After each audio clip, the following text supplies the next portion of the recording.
probably the word or the best word for it, from people who are watching the videos that can't hear us except for the loud guy in the middle. So, and a very good evening. Apologize, it's about 8 minutes after the hour, and I want to welcome you all to the regular meeting of the Bedminster Township Committee for January 17th, 2017. We have our entire committee with us tonight, including Mr. Stevenson, our newest member. I'd like to call the meeting to order, and Ms. Sullivan, can you give me the Open Public Meetings Act statement? Yes, sir. Adequate notice of this meeting of the Township Committee was sent to the Courier News in Somerville and to Burnsville News in Burnsville, all subscribers, and also posted here at the Township Municipal Building as of January 9th, 2017. I'll invite you all to join in the Pledge of Allegiance. I pledge allegiance to the flag of the United States of America and to the republic for which it stands, one nation, under God, indivisible, with liberty and justice for all.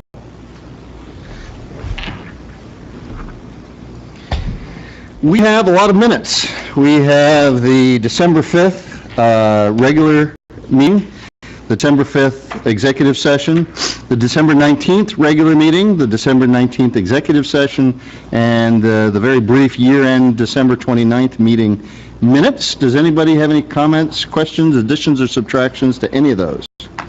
And if not, I will take a motion. I'll make that motion, Mayor. Second. All in favor? Aye. With Mr. Stevenson as name? Yep. If you're not at a meeting, you can't vote. Steve. All right, prints and raffles. Again, no prints and raffles tonight.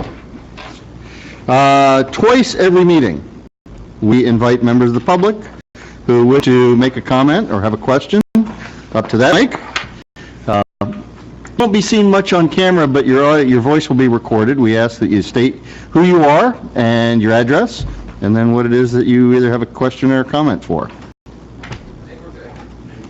Okay. Seeing none, we'll move on. We have to do it also at the end of the meeting. So we'll take our monthly reports from our subcommittee chairs. I'm going to go now to the left, and we'll start with Ms. Santucci. Thank you, Mayor. Actually, none of my meetings have occurred yet. So Thursday, Doug and I are supposed to meet with Historic Preservation, which is this Thursday. And open space was adjourned until February. Okay. So. And on our little microphone test, can you hear in the back? Okay. Perfect. Now it is. All right. There you go. So, yeah. So we haven't met with our committees yet, Mayor.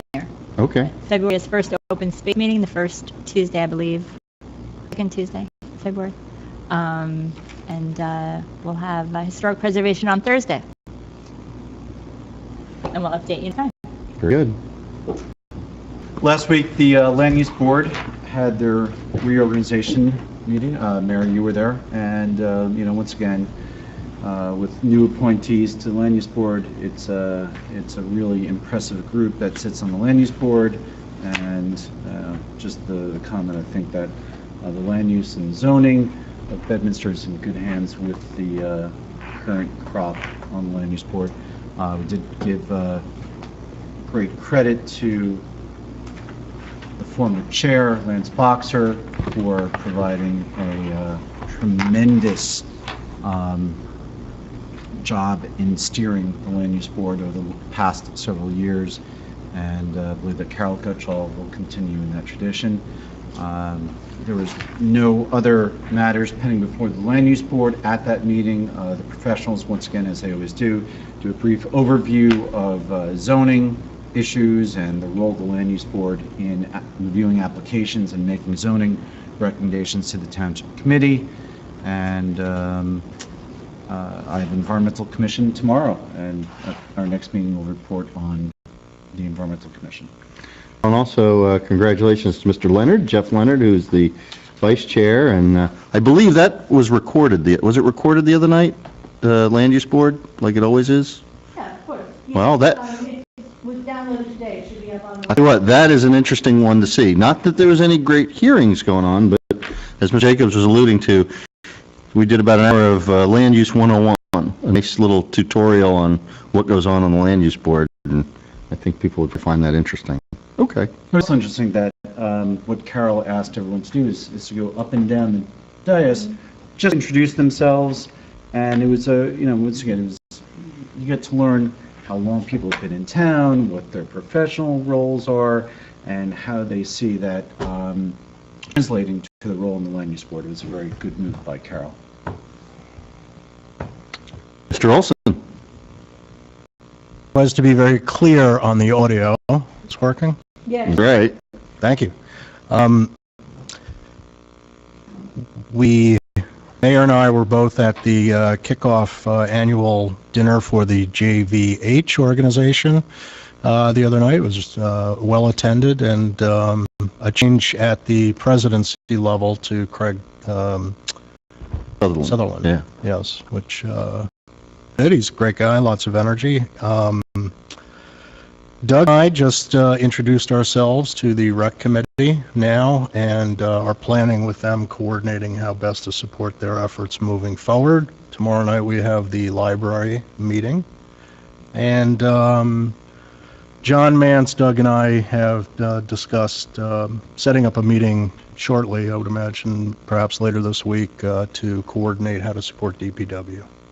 Very good. That's where we are.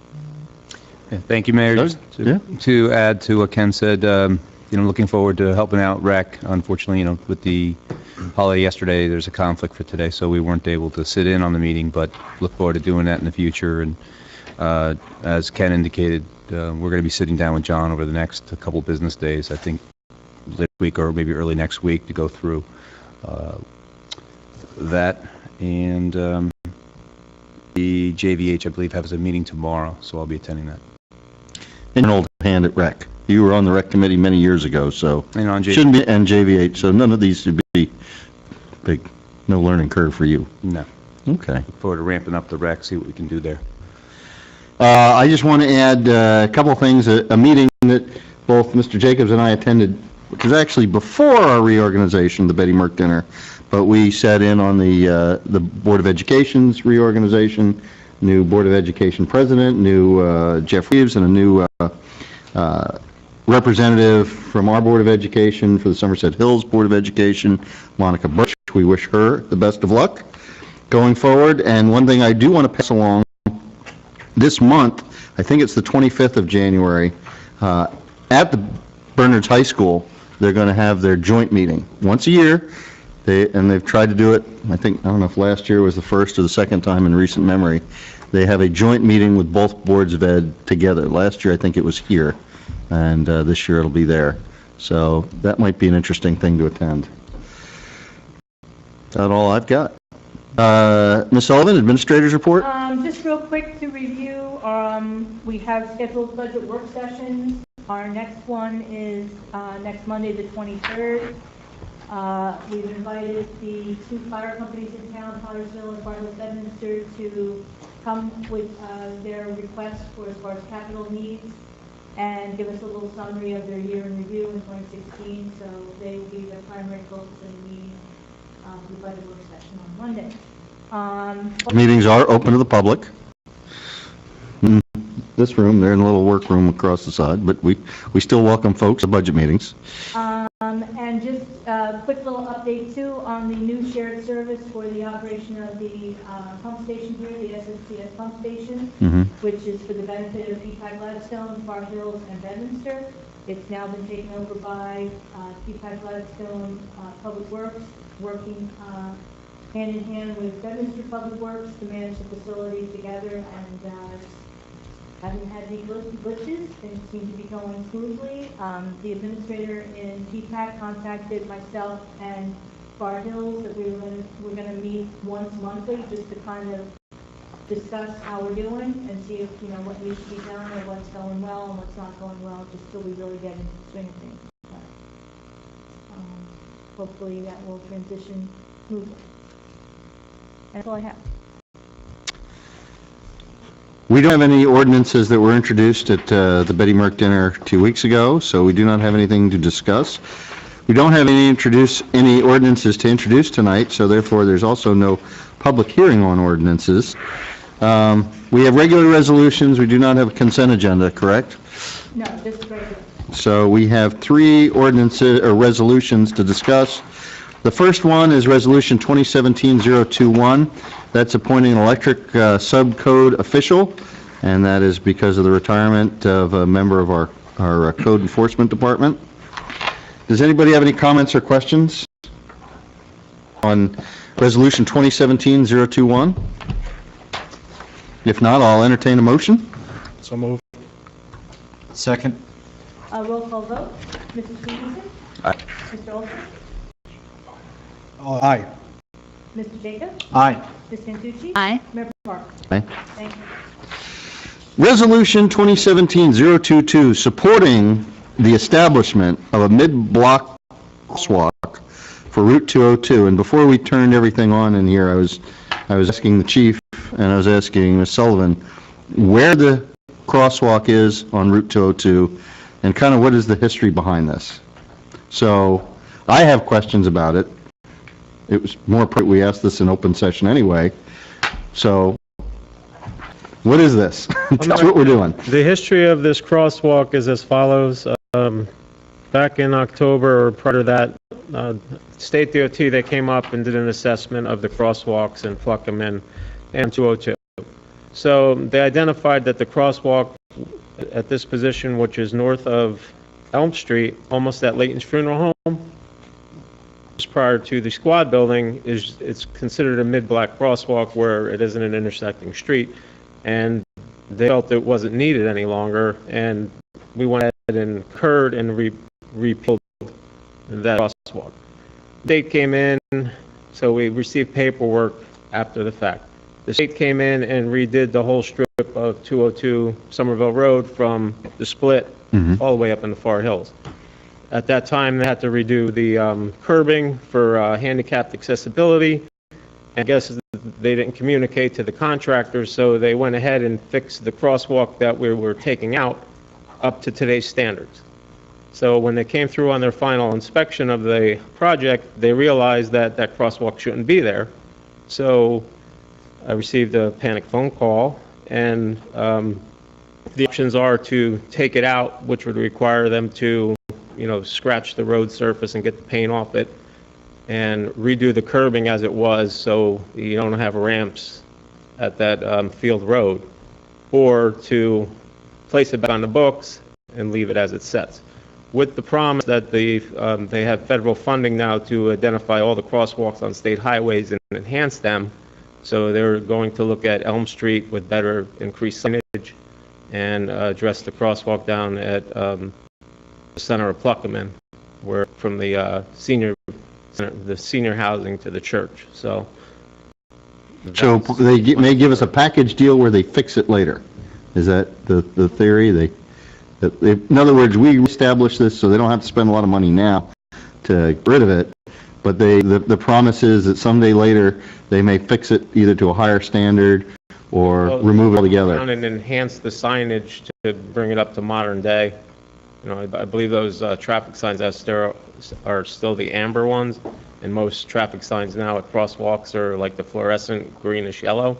So, and it needs obviously more marking because that roadway is a 35-mile-an-hour zone, and it kind of gives you a false sense because you're in a crosswalk.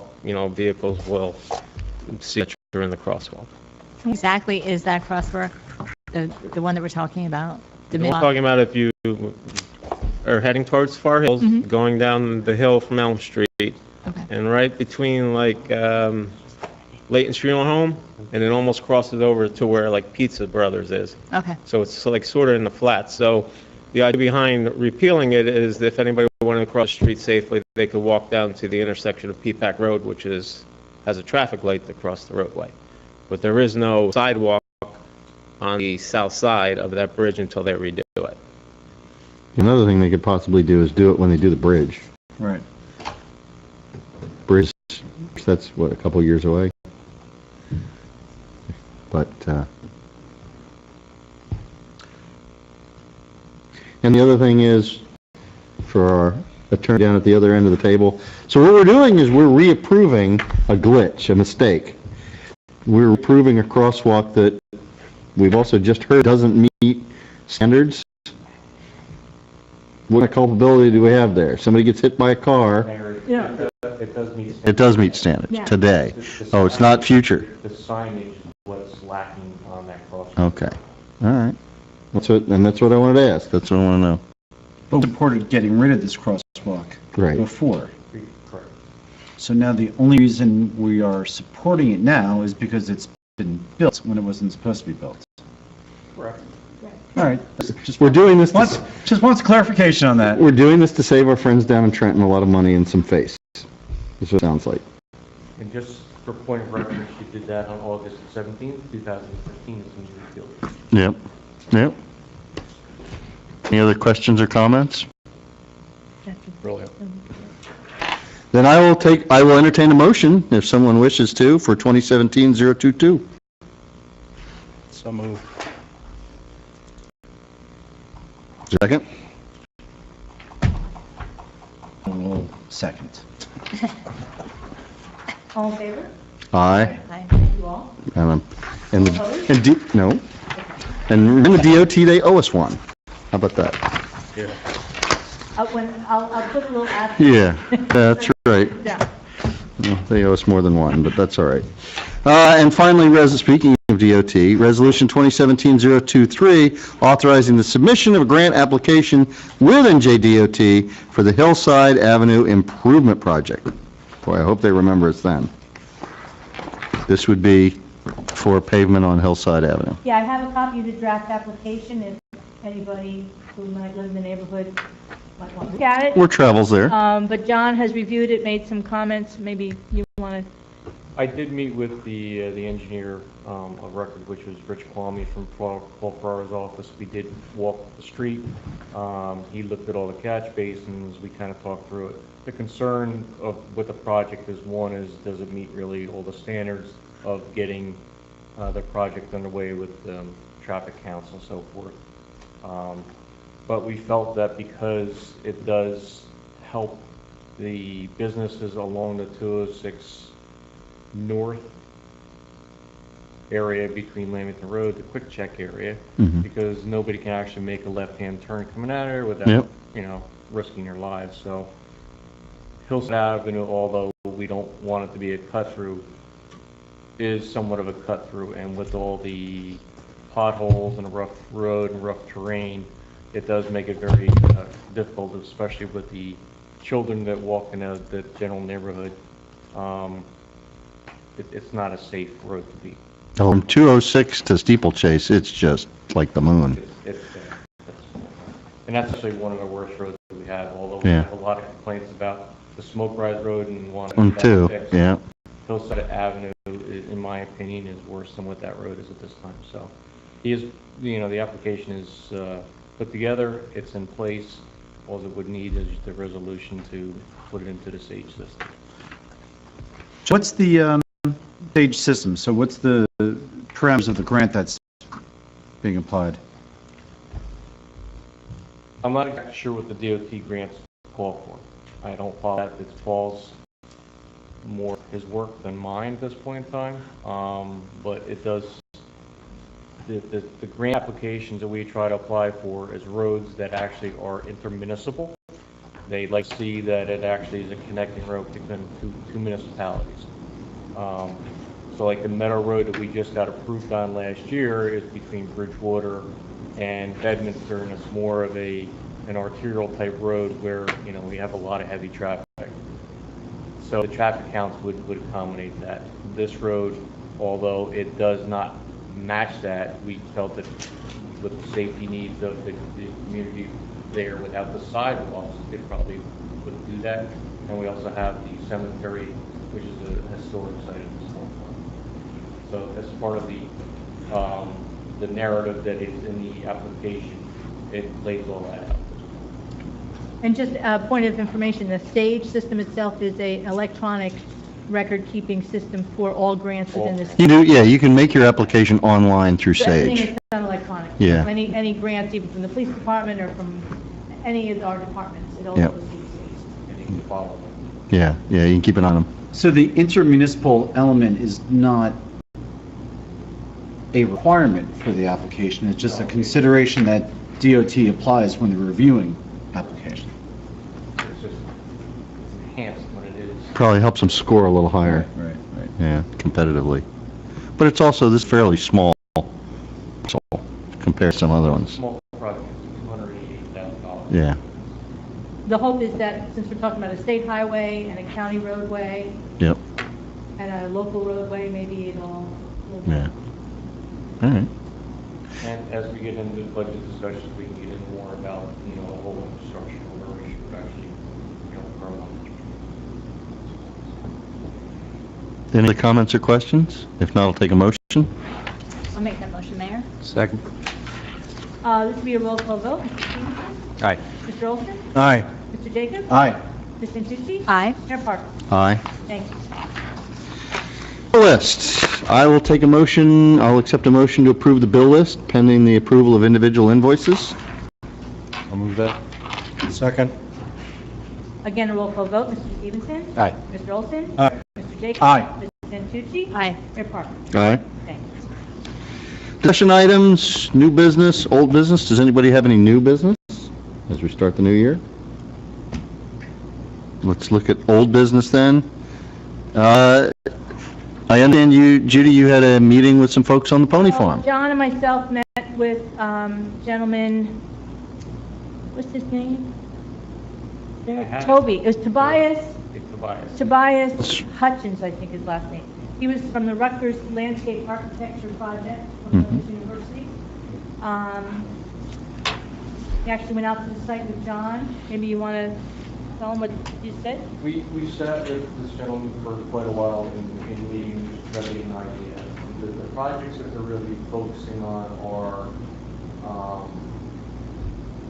areas that they can improve stormwater retention by using gardens and so forth. So they're looking for sites that could take building materials and utilize them in the landscape design of stormwater management. Like a drainage pond. And Okay. he kept referring to that, and I kept on asking myself, I don't think this is going to really work for him. However, I mean, he knows what the site was at the point we did go to the site. It's a very large structure for them to take apart, dismantle, and utilize and reallocate those materials. So they're trying to repurpose the materials that are in the structure in other sites throughout, but they would also like to utilize the site as more of a garden type setting. Is what's eventually going to be there, and I'm hoping maybe they're going to come to speak to us if they, will we be left with a structure there with landscape around it? Will it just be gardens without a structure? The feeling I got was that we would take the structure down, they would take out whatever they could utilize in the structure, and then we would demolition the rest of the property. We would be left with some kind of a green space in that area that we maintain. Maybe a small parking lot to be a destination. So, But are they going to have something there, or is it up to, or just looking at for the materials? they're looking to put something there also. Okay. But a lot of this stuff is also donated materials. And because this is an educational setting, they have a very short window to do all this work and get it all done. He was looking for some type of a water course to include into that so he can, stream or something that they could build off of. And really, there's nothing there that actually physically is close enough for what he's going to do with the river, which is on the other side. But I mean, he liked the site, but I just, my opinion is that it's probably not what they're really looking for. But, however, he was interested. They are interested. There are a number of other sites that they're looking at, apparently. I just don't know what his time frame is to make a decision. He said if we were the chosen site, they would come back with their plan to present to you. Okay. If it was something you wanted to entertain. Okay. So this is something they're considering internally on their own schedule, or? So they were looking at a number of sites, of which ours was one. When they determined what's their best site, then they will contact that property owner and say, hey, you're number one, we want to come back and show you what we want to do. Do we know what the time frame is? You know, they hope it was It's in the first quarter of this year. I mean, in the it's part of their, first 3 months of the year, they want us to actually break ground. How many people came? just one, Just one person. the professor. So it's a very, I understand the concept, I just don't know if it's going to fit our needs. And I think it's, you know, they're looking for the help with the municipality for other things other than just, you know, here it is, have at it. It's the impression I got. So they want to do this as, just so I know, so the long term is that they would do this to showcase how stormwater management can be incorporated in with landscaping and gardening Yeah. and coming up with something Yeah, beautiful, or yeah. that's going to be both effective at Which stormwater ultimately- control? Which ultimately we have to maintain down the road.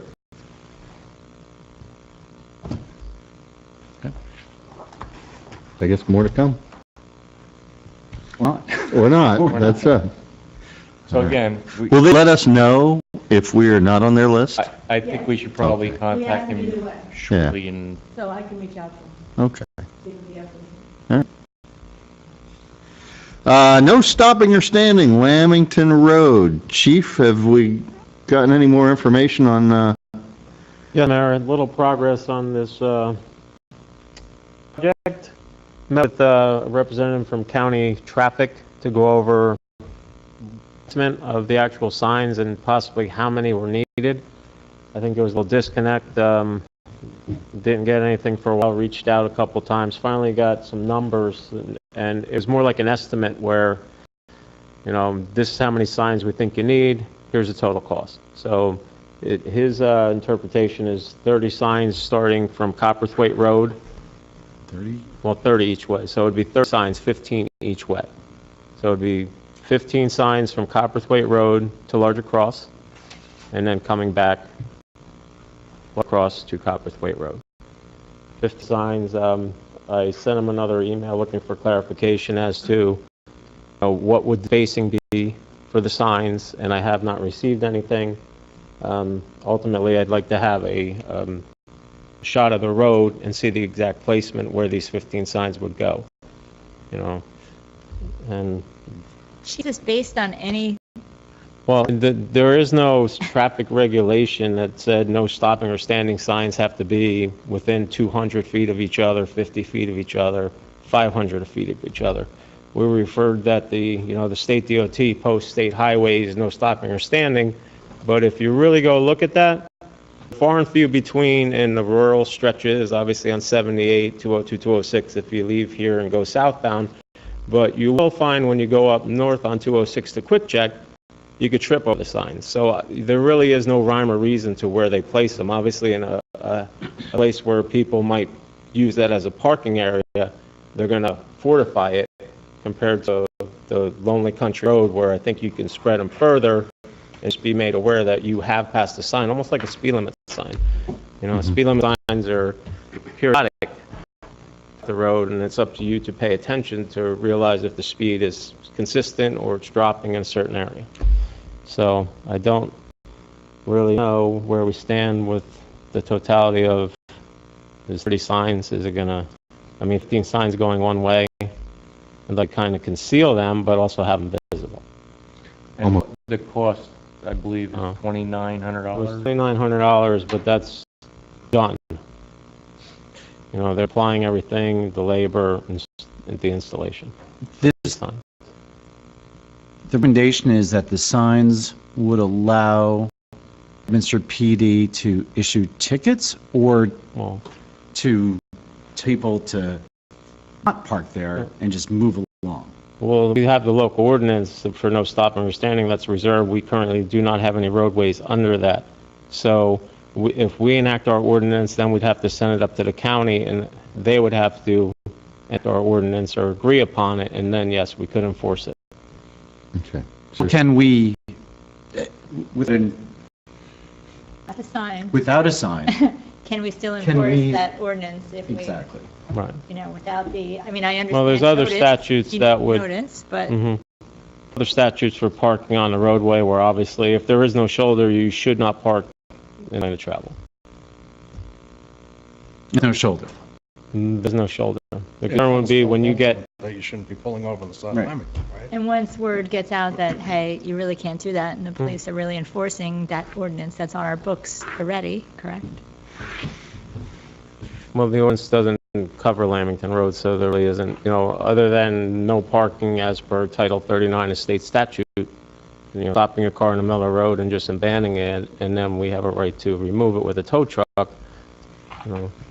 So, We have an ordinance for this, but there's no streets listed. We would have to amend the ordinance and add Leamington Road on the list. And that would be not very difficult. No, because that's a simple ordinance introduction amendment to meeting. Whether we have signage or not. And then, Councilman Jacobs, we can look into whether the signs are required to enforce or if simply listing it in the ordinance with the public notice of the ordinance would be sufficient.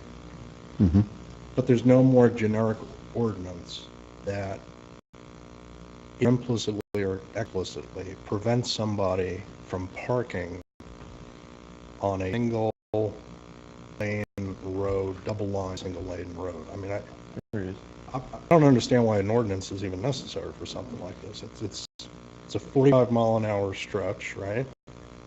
There's no shoulder. Without us specific to this ordinance, the police would have no cause to stop and investigate somebody is parked on Lamington? We can look into whether there's a statute that allows for enforcement without this ordinance, or if this would be, if we could lump this into another ordinance regarding, in general during, in speed zones, XYZ, we can take a look. Yeah. If you saw some guy like just parked like randomly right on Lamington Road, but I think the what would you do? You pull up to the person and say like, what are you doing? Are you looking down? Do you need assistance? I think the crux is there's certain areas of Lamington Road where, the surface is flat and you park off the road. There's really no notice. Right. And then you're going to ruin somebody's frontage. Sure. So that was really a concern.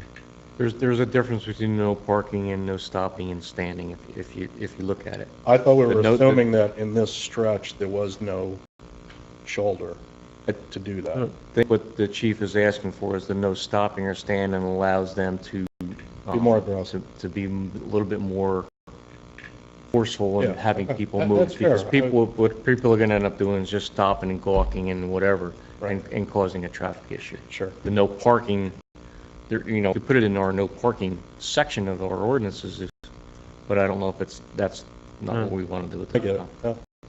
But if they're going to stop and gawk, they're going to stop and gawk no matter what. That's right. So I come back to, I think Ken's point, which is that's not the appropriate place. Get them out of there, regardless of whether there's signage or not. It's a safety issue, really. Right. So what we've agreed to. Has it been an issue We should take the lately? most aggressive. There's nothing even to gawk at there, right? Yeah, Except for the gate. Gate. Sign that says Trump National. Yeah. That's worth at least a half hour stop. I've seen it on TV. Yeah. Well, and we could revisit it, going forward for the next 4 years if we, we see a significant problem with traffic on that roadway. I mean, I suppose it would be more helpful. I know on a day-to-day basis it's going to make a what a difference, right? But should it be known that he's coming into the area and we're all trying to be hyper vigilant, and you guys, I mean, if there's somebody out there who's not merely gawking but scoping the joint, right? That's who you want to get out of there as quickly as possible and have cause to stop. And Well, I mean, it's not, it could go a lot of ways. It could be media folks that want to be parked there and they want to be live for the 6:30 newscast and they're going to be there for 25 or an hour and a half. They might be one standing there. It might be folks that want to make a political statement, might want to stand there. It might be just looky-loos. Could be a lot of things. And so I don't know. I'd hate to have to scramble to put something in place only after we've got a problem and somebody wants to challenge it. I know, I think that's why the chief is trying to get ahead on this, and because originally when the visit of November hit us, it was all quiet, and then the media got a hold of it, and then we reacted by putting up temporary no parking signs on wooden stakes, and most of them blew off with the wind that weekend. So, Yeah. I mean, it was labor intensive to put them out. Then we had to seek and recover our property and then actually bring them back home. Achieve the same effect, though, maybe by going through the ordinance, and then posting 15 signs up and down the road. We're all aligned on the ordinance part. I think we're coalescing around that part. Does that sound right? yeah, I don't think there's much harm in putting it in ordinance form. The question then will be is, once you have it in ordinance form and the chief's folks have the occasion to cite certain people, then does it become a problem? Oh, I didn't have a sign, I didn't know about it. They aren't at this meeting. All but 3 people are at this meeting, or want this meeting, so, or whatever meeting will be when should we pass the ordinance? Draft amendment to the next meeting? Yeah, So that- yeah, I'd say so. So, and I like I said, I get the idea. It's certainly a whole lot easier for both the chief's folks and perhaps for Judge House, Tuesday afternoons, to be able to say, you got your ticket, you see the sign there? And then the other 14 that are up and down on this, whether we need 15 aside, I don't know, but that's apparently the expert opinion we're getting, and take it from there. All right, more to come. And finally, potential sale of property on Hillside Avenue. Do we have anything new? This is just on hold. The final numbers come in for the added assessments and the new assessments February 1st is today. Okay. So we'll have more to say after that. All right. Which brings us to a very short meeting tonight, and brings us to our second round of public comments. If any member of the public now sees fit to come and say something, we would welcome that. We would listen to you. Same rules apply. Okay. Seeing none, we'll go to Township Committee comments. We'll go back into my left, and we'll start with Ms. Santucci. Thank you, Mayor. I just want to congratulate Doug on his first meeting, Committeeman Stevenson. And Thank you. we're happy to have you. You're going to do a great job. Thank you, And, Steve. looking forward to working with you. Appreciate it. Jacobs? Similar comments and sentiments to both Stacy and to Doug. Mr. Olson? Yes, it's great to have you as my wingman. Thank you. And we have overlapping committee assignments. I know you'll bring a lot of fresh ideas, and it's going to be fun to work with you. So Thank you. very, very glad to have you. Just thank you, and looking forward to working with you as well. I do have one question for the chief, because of my first, it seems, official act of Township Committee, I had no answer. Tonight, there was a bunch of helicopters over a lot of our neighbors here in town, and then people were just asking, like, what was going on. Did you get any word about that, or? I'm drawing a blank, sir. Okay. Seems like there were a lot of there's a lot of helicopter activity with Down certain by, flights. down by you? Yeah, and right along the 206 corridor, some of the folks that we know that live up and down the corridor were asking what was going on. Anything going on with Chief Skinner's territory? He likes helicopters. I have not heard. Usually, my officers, if something significant's going on in the area, will give me a phone call. And I'm at least made aware, but I didn't see anything in CAD reports affecting Bedminster. Anytime it happens, call Doug. That's all I've got. None came in for gas. I will also welcome Doug again, and look forward to your 3 years with us, or more. At least. And I would also ask my fellow committee folks, January, as we all know, is reorganization for our volunteer boards. In the past, I've tried to spend January trying to make an appearance at each meeting. I'm probably not going to be able to do that this year, and you all are liaisons to these committees. So please, please, please get them all off on the right foot, like you guys did tonight, and, give them advice and counsel, and make sure that their lines of communication are open through the Township Committee, and thank them all, the volunteers, for everything that they do for us. Absolutely.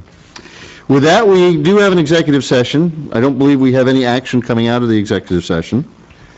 So can I get a motion to adjourn to executive? So moved. Second. All in favor? Aye. We'll see you in the back. Thank you very much.